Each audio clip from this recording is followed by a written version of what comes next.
All right, class. This is probably the last video we're going to do on World War One, and it's all about what happens after, for the most part. In this picture, you're going to see a picture from the Treaty of Versailles, which is the treaty that officially ended the war. And notable here is Woodrow Wilson, the American president, who was a major part of the negotiations, even though the U.S. was only in the war for like a year. So toward the end of the war, in May 1918, Germany throws everything at France, and it fails. USA had recently joined the war, has sent tons of troops to Europe, 2 million more are on the way, and Germany is like, how much more can we put up with? What's happening to Germany's allies? Well, Bulgaria and the Ottomans surrender in the summer of 1918. In October 1918, Austria-Hungary has a revolution in its own country where the ruling family, the Habsburgs, get overthrown. So they're out of the war.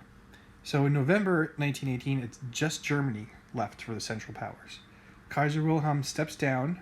He flees Germany. And this new German government agrees to what's called an armistice, good vocab word, which means a ceasefire. So essentially, war's not over, but we're not fighting anymore. We're just going to hammer out the treaty. And this took place on November 11th, 1918. Actually, guess what time it started at? 11 a.m. If you've ever heard the term, the phrase the 11th hour, which means like the very last thing, this is what it refers to. Or that's where it originated. So, and who else knows what November 11th is every year? It is Veterans Day. And it used to be called Armistice Day, but then after World War II, it became more of a celebration of veterans, not just of World War I, but of World War II. And to this day, it's any veteran that we honor, always on Veterans Day. So we have the Paris Peace Conference. As you'll learn throughout history, like every other treaty ever takes place in Paris. 32 countries send delegations to negotiate the peace. At the Palace of Versailles, if you remember, that's where it's this opulent place outside of Paris. That's where Louis XVI and Marie Antoinette lived. That's where the Sun King lived, the guy that had like 100 people dress him in the morning, which I don't even know what, but whatever. So 32 countries want to get a worldwide peace. Sounds good, right? Nope. So the recap of the nations involved, the Allied powers, we have everyone here. So we talked about some of them. Remember, with Britain, it's still got a bunch of colonies, like Canada's still a British colony, so is Australia, India, New Zealand, South Africa. We talked about these countries. The U.S. is involved now. We have Japan, we have Brazil. These guys, this is falling apart, this is falling apart. Bulgaria is kind of a minor country. So it's kind of like most of them against Germany. And again, Russia has dropped out. So 32 nations were there, but only 4 had actual power. So the British, the French, the Italians, and the Americans were the only people actually working on this treaty. Which is weird because that means the treaty, everyone was from the same side. The Germans were promised a fair treaty, but they had no say in what was actually in it. So this is where Woodrow Wilson, really, the American president, takes the stage. He's one of my least favorite presidents of all time, but I have to say he had some pretty good ideas for World War I treaty. And if they had actually listened to him, World War II might not have happened. But he goes there and he's basically ignored. So he has this thing called the 14-point plan, and rather than going through all 14 points, here are his major, if you want to boil it down. Freedom of the trade and of the seas, so no naval blockades, let anyone sail and trade with any other country. Don't swap territories as war gains, so the different colonies that these countries have, don't steal colonies from the losers, essentially. And in those colonies that are already there, maybe, just maybe, consider letting the people that live there run their own country rather than being run by a foreign power. And I think these are all great ideas. Problem is, they basically ignored them. And yeah, so what's the reaction of the Allied powers to these points? Well, they rejected them. From their perspective, it's like, we've lost millions and millions and millions and millions and millions of people. We're not getting anything back. What did we fight this for in the first place? So you can kind of understand that, but from a really long-term perspective, if they had listened to Wilson, World War II may have been prevented. Point 14 is the only thing that they actually listened to him. A general association of nations to protect all countries and prevent future wars. This was something called the League of Nations. Turns out it was not effective, but it set the stage for the United Nations, which is still in existence today and was started after World War II to make sure that no other war happened. Because I don't know if we mentioned this, but World War I at the time was called the War to Prevent All Wars, or the War to End All Wars, and it was really the war that laid the conditions for World War II to start. So, again, I kind of repeated this stuff. England and France want to take German lands. They do. They also want to prevent Germany from ever having a military. This was part of the thing. Hitler breaks the deal in the 1930s and secretly starts building up an army, but the Germans, the England and France were not interested at all in fair treatment for the Central Powers. They wanted to punish them. So, the treaty is signed 5 years after the assassination of Archduke Franz Ferdinand, and this is the deal. Punish Germany. Kick them when they're down. But Wilson, this whole League of Nations thing, let's give it a shot. We're gonna start that. Hopefully we can prevent future wars. The Germans were promised that they would be treated fairly, and then on the day of the signing to show up, they're at the table, and everyone's like, here you go, sign it or else. And Germany's like, what? And they're kind of forced to sign it, and Germany becomes very resentful. A lot of German soldiers are extremely resentful of this treaty. Adolf Hitler being one of them. He was a soldier during World War I. So again, I keep reinforcing the point that this treaty and this war really set up World War II, which is going to break out about 15 years later, depending on who you ask. Okay, so what does the treaty have? It sole blame to Germany for starting the war. Did the Germans assassinate Archduke Franz Ferdinand? No. Did the Germans give Serbia ultimatums they couldn't meet? No. Did the Russians... Germany was like the fourth country to get involved, but everyone's blaming them. Bans them from having a standing army. Now, a standing army means that you have troops on call at any point in time. So, for example, right now, the United States, we have a standing army, and we have since World War II. Forced Germany to pay billions of dollars in reparations, so to repair the damage that they caused, even though it wasn't just them. That's going to kill the German economy and get them convinced that it's okay to elect this crazy guy named Hitler. Remember, Hitler he seized some power, but he was elected initially because the situation in Germany got so bad during the Great Depression. And all of German colonies in Africa and Asia are taken away, and they go to the League of Nations, which is going to give them to countries like England and Belgium and France. Japan gets some of them. Japan got what they wanted out of the deal.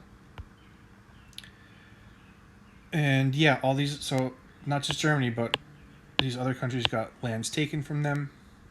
Some of them formed into their own countries. For example, we have Austria, as we know it now, Hungary, as we know it now, Czechoslovakia, which has since split into Czech Republic and Slovakia.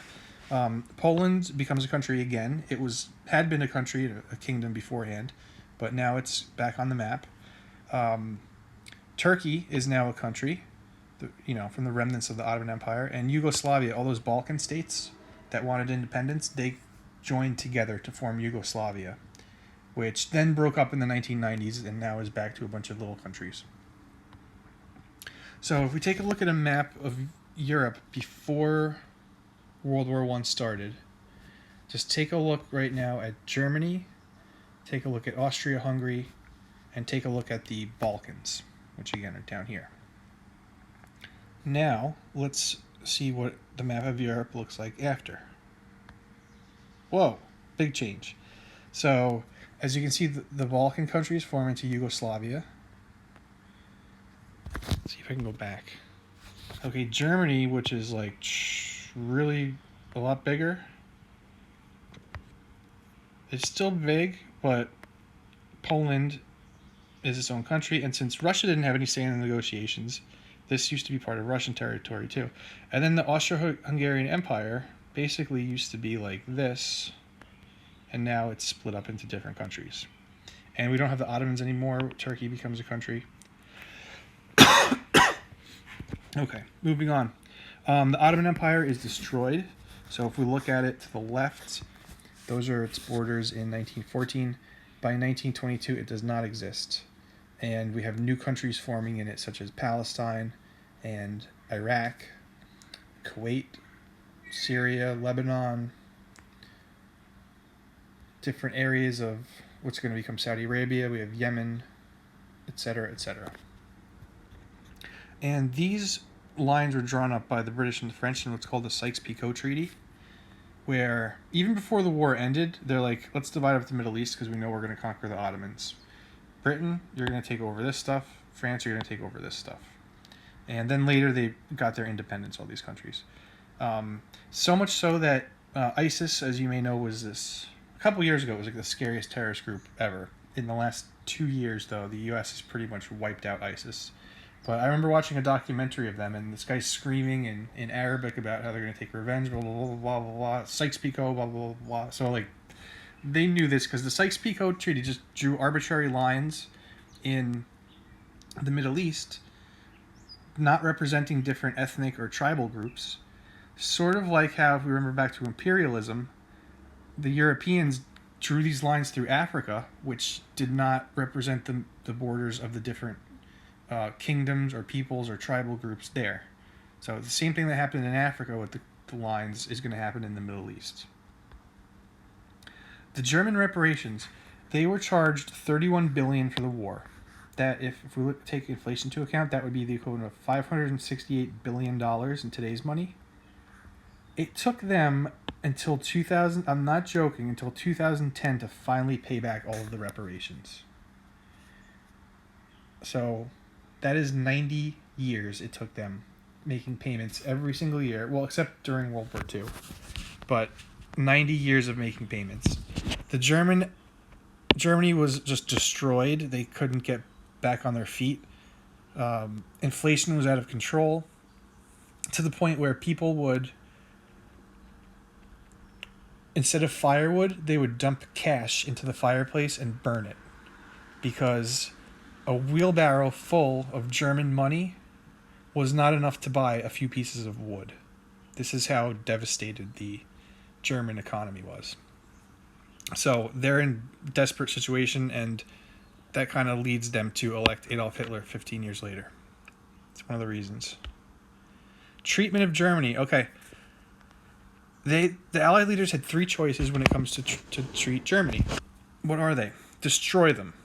Wipe them off the face of the earth. They will not bother anyone again. Inhumane, yes.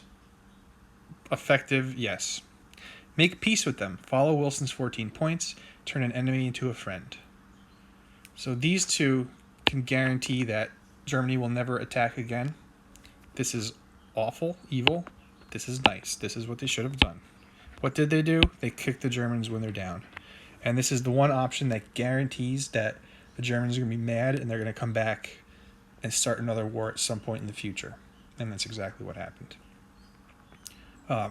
Luckily, the United States learned a lot from this, because after World War II, the United States spent money helping Japan, helping Germany, who were the two major enemies in World War II. And now Japan and Germany are major allies of the United States. Made friends with them after the fight. After World War I, kicked them when they're down, and they come back to fight again. The other thing, and poor Woodrow Wilson spent so much time, getting the League of Nations in there, and it finally made it into the treaty, but the United States never actually joined. So a president can negotiate a treaty, but any treaty, at least in U.S. law, any treaty, international treaty that the United States agrees to, has to be approved by the Senate. Wilson thought it would be, but when he came back, the Senate was like, nope. We were isolated. We stayed out of the war for a while. We joined the war. What did we get? We have soldiers die. We got nothing out of it.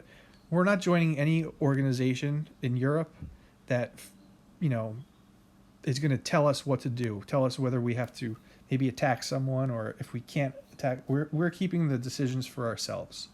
And so, sorry, Wilson, but we're not joining the League of Nations.